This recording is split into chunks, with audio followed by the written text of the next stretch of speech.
Saviez-vous que presque 70% des familles vivent des tensions liées aux obsèques? Oui, vous avez bien entendu, 70%.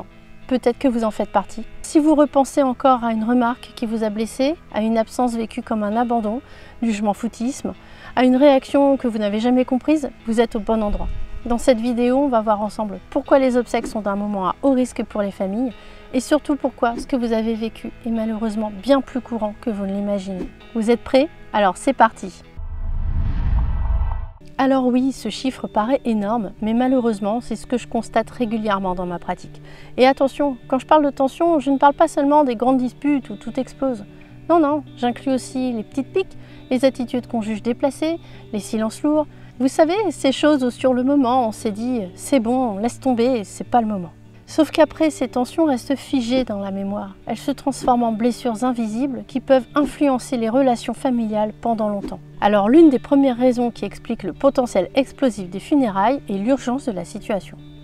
En France, les obsèques doivent être organisées en seulement quelques jours. C'est un temps minuscule pour prendre des décisions qui pourtant sont lourdes de sens et définitives. Choisir un cercueil, une urne, une crémation ou un enterrement, une cérémonie religieuse ou laïque, choix des musiques, des textes, ce sont des choix hautement symboliques qui condensent toute une vie. Parfois, la personne décédée a fait part de ses souhaits de son vivant ou a établi un contrat d'obsèques, mais ce n'est pas la majorité.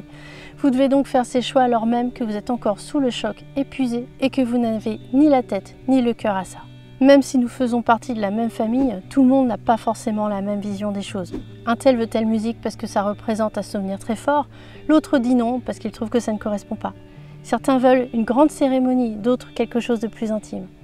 Et parfois aussi, certaines personnes décident de tout choisir, tout seul, en mettant volontairement les autres à l'écart. Un truc aussi qui est souvent l'objet de tension, c'est l'avis d'obsèques et les faire-part. Mais ça fera l'objet d'une prochaine vidéo.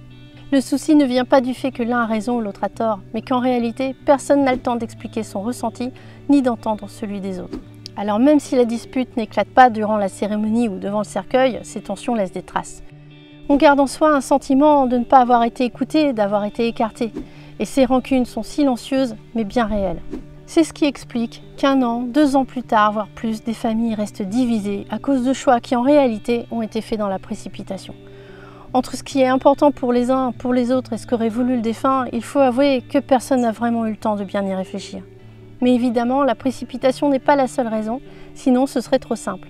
Ce qui exacerbe les ressentiments, c'est également l'intensité émotionnelle qui est là au moment des obsèques. Même s'il était prévisible, l'annonce d'un décès est toujours un choc. On a l'impression d'être littéralement propulsé dans une autre planète. On vit alors inconsciemment une période de déni, plus ou moins longue suivant les gens. On est en général aussi épuisé, vidé, sans appétit. Vous comprenez bien que dans cet état, on est naturellement hypersensible. C'est pourquoi une phrase qui d'habitude passerait inaperçue devient une attaque personnelle, qu'un silence passe pour du mépris, ou qu'un geste maladroit se transforme en véritable affront. Et ce n'est pas que vous êtes trop sensible, c'est une réaction normale dans un moment de crise intense. Et le pire, même si c'est évident, c'est que tout le monde, toute la famille vit ça en même temps, mais pas de la même manière. Certaines personnes s'activent sans arrêt, nous faisant croire qu'ils veulent tout contrôler. D'autres s'effacent complètement et nous laissent penser parfois qu'ils sont indifférents.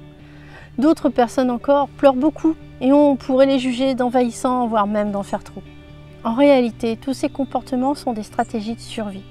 Mais quand on est à vif, on prend tout personnellement. Et ce qui était juste une réaction de protection chez l'autre devient une source de blessure pour soi. Et ces blessures, elles ne s'oublient pas une fois la cérémonie passée. Elles continuent à vivre en silence dans les relations familiales. Ensuite, la troisième raison qui génère les disputes familiales durant les obsèques, ce sont les paroles qui dépassent la pensée. Vous l'avez maintenant compris. Dans ces moments de tension extrême, les filtres sautent, nous sommes fatigués à fleur de peau et une phrase sort plus vite que prévu. Une critique, un reproche, une remarque sèche, et pour celui qui l'entend, c'est une blessure indélébile, même si pour celui qui l'a dit, c'était juste une maladresse. Je pense à ce frère qui a dit à sa sœur pendant les obsèques « Tu n'as rien fait comme toujours ». Pour lui, c'était juste de l'agacement. Pour elle, ça a été une gifle morale, une phrase gravée pour des années qui ne manquera pas de ressortir à la prochaine occasion venue. Et parfois, il n'y a même pas besoin de mots. Un simple ton, un silence, un soupir, un regard peut être ressenti comme un rejet. Et c'est souvent là que naissent les rancunes, non pas dans les cris, mais dans ces petites piques, ces non-dits qui continuent de travailler des mois, voire des années après. Enfin, la quatrième raison est la mémoire émotionnelle. Notre cerveau enregistre les souvenirs des obsèques dans un état de choc émotionnel. Tout ce qui se passe, tout ce qui se dit prend une place énorme. Vous pouvez oublier qui était là exactement, ce que vous avez mangé ce jour-là, mais vous vous souvenez parfaitement d'une phrase, d'une absence, d'un regard, parce que votre mémoire émotionnelle a gardé ce qui avait le plus d'impact. Mais je vous rassure, nous gardons également les souvenirs qui nous ont particulièrement émus positivement. Et c'est pour ça que des mois, des années plus tard, nous ressassons encore, pas parce que nous aimons ruminer, quoique, mais parce que notre mémoire nous ramène sans cesse à ce moment. Et quand ces souvenirs sont liés à la douleur, à l'incompréhensible, ça devient difficile à porter. Alors quand je dis que 70% des familles se disputent aux obsèques, je parle de tout ça. Oui, il y a parfois des disputes visibles, mais il y a aussi et surtout ces blessures invisibles, une pique, un silence, une absence, une attitude qui n'a jamais été comprise.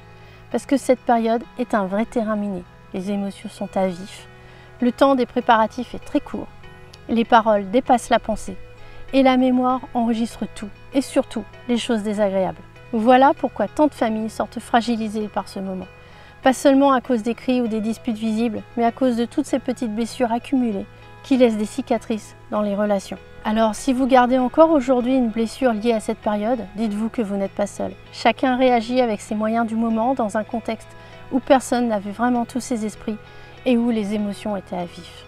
Dans une prochaine vidéo, je vous parlerai des rôles familiaux qui se bousculent après un décès et qui eux aussi sont une grande source d'incompréhension. À très bientôt, vous avancez même si vous ne le voyez pas encore.